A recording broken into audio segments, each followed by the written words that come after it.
अस्सलामुअलैकुम दोस्तों, क्या हाल चाल है। उम्मीद है आप सब लोग खैरियत से होंगे और खुश-खुर्रम होंगे। गर्मी से बचाव का जो है ना अपने ख़ास ख्याल रखना है। आज 28 मई 2024 और दिन है आज मंगल का। अल्लाह आपका भला करे। आज यौम तकबीर भी है। पाकिस्तान में आज के दिन ही एटमी धमाके किए गए थे और पाकिस्तान एटमी ताकत बना था। बस दुआ करेंगे दुनिया में हमारा डंका बजे, ठीक है ना। यानी ਅਸੀਂ डर ही रहे हैं, किसी को डरा नहीं रहे।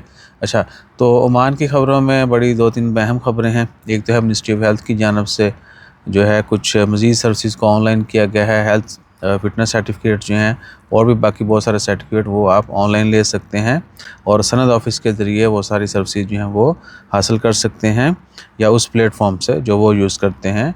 और उसके बाद एक नई बजट एयरलाइन ओमान की, जिस तरह यानी इस्लाम एयर है, इसी तरह एक और भी एयरलाइन चलाने का ऐलान किया है, लेकिन अभी तक उसका नाम और स्टार्टिंग डेट और बाकी सारी तफसीलात अनाउंस नहीं की गई। ओमान गवर्नमेंट की जानब से अनाउंसमेंट कर दी गई है। अब इसके ऊपर जैसे मज़ीद डिटेल आएंगी वो भी शेयर कर देंगे। और एक और एयरलाइन के हवाले से ख़बर है, इस्लाम एयर ने डायरेक्ट फ़्लाइट का ऐलान कर दिया है, लेकिन बड़ी महंगी है। ओमान से कायरो के लिए यानी मस्कत से कायरो मिस्र के लिए जो है डायरेक्ट फ़्लाइट चलेगी। इस्लाम एयर की 15 जून से उसका आगाज़ हो रहा है, लेकिन टिकट जो है वो ऑलमोस्ट 199 रियाल। और जनरली एयर अरेबिया बड़ी सस्ती है, उसकी 100 रियाल 120 रियाल एवरेज रेट है उनका। तो इस्लाम एयर का रेट जो काफ़ी ज़्यादा है। बाकी अब देखते हैं कि कौन इससे कितना फ़ायदा उठाता है, वरना डायरेक्ट फ़्लाइट नहीं है, डायरेक्ट की वजह से शायद बहुत महंगी है। वरना कनेक्टिंग होती हैं ज़्यादा यूएई से या बाकी मुल्कों से भी, तो वो आपको 110, 15, 20 की पड़ती है। ये मैं इसलिए बता रहा हूँ क्योंकि स्लोवाकिया बहुत सारे लोगों ने जाना है, उनको आइडिया होना चाहिए। और स्लोवाकिया जाना है तो उसका वीज़ा जो है, वर्क परमिट, वो मिस्र से लगना है, ठीक है ना। तो मिस्र का जो ट्रिप है उनको उसका भी पता होना चाहिए, ठीक है जी। कनेक्टिंग फ़्लाइट जो है 100, 125 रियाल और इससे कम भी हो जाती है, लेकिन वो थोड़ा कैलकुलेशन करना पड़ती है।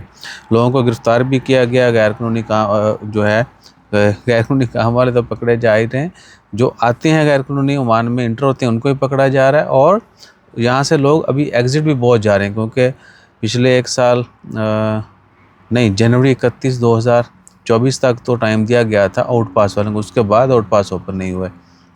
तो आउट पास के चक्कर में या बाकी जो लोग फिर जो 2 नंबरियाँ करते हैं वो उनको भागने की भी जल्दी होती है, तो उनको एग्ज़िट के वक्त जो है पकड़ा गया है काफ़ी लोगों को।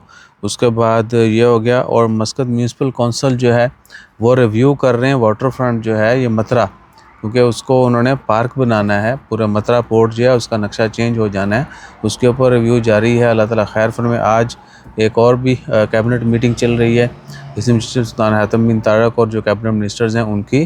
बाकी देखते हैं कि उस मीटिंग के बाद जो है क्या नई अपडेट्स आती हैं, वो भी आपसे शेयर करेंगे। कुछ जगहों पे आग लगने के वाक़यात हुए, उसके ऊपर काबू पाया गया CDAA की जानब से। और बाकी फ़िलहाल कोई बड़ी ख़बर नहीं है। जैसे को मज़ीद अपडेट्स आती हैं टेक्नोलॉजी के हवाले से आपको बता दें, कॉमिक्स जो है टेक्नोलॉजी का एक एग्ज़िबिशन है वो आजकल चल रहा है। आप जो है वो लुत्फ़अंदोज़ हो सकते हैं, उससे पार्टिसिपेट कर सकते हैं और विज़िट करें, चीज़ों का मतलब जानें, नई नई टेक्नोलॉजी और बाकी तमाम सर्विसेज। पाकिस्तान की तरफ से भी पाकिस्तान एम्बेसी और दीगर जो हैं वो रिप्रेजेंट कर रहे हैं पाकिस्तान को। सो पाकिस्तान से भी कुछ कंपनी आई हुई हैं। और क्या है, उनका कल आखिरी दिन है, 27, 28, 29 जो है कॉमिक्स के टाइम थे। ओमान एग्ज़िबिशन सेंटर पे ये एग्ज़िबिशन हो रहा है। बाकी हम एक और रिक्वेस्ट है आपसे, वीडियो काफ़ी लंबी होगी, अगर आप यहाँ तक पहुँच गए एंड तक, तो वीडियो अब जो है इसी शेप में आया करेगी। ऊपर वॉलपेपर लगा होगा परमानेंट, नीचे वीडियो। बाकी देखेंगे फ्यूचर में मज़ीद कुछ तब्दीलियाँ करनी हुई तो वो भी करेंगे। बाकी आपके पास कोई आइडिया हो तो वो ज़रूर दीजिएगा। जज़ाकल्लाह, अल्लाह हाफ़िज़।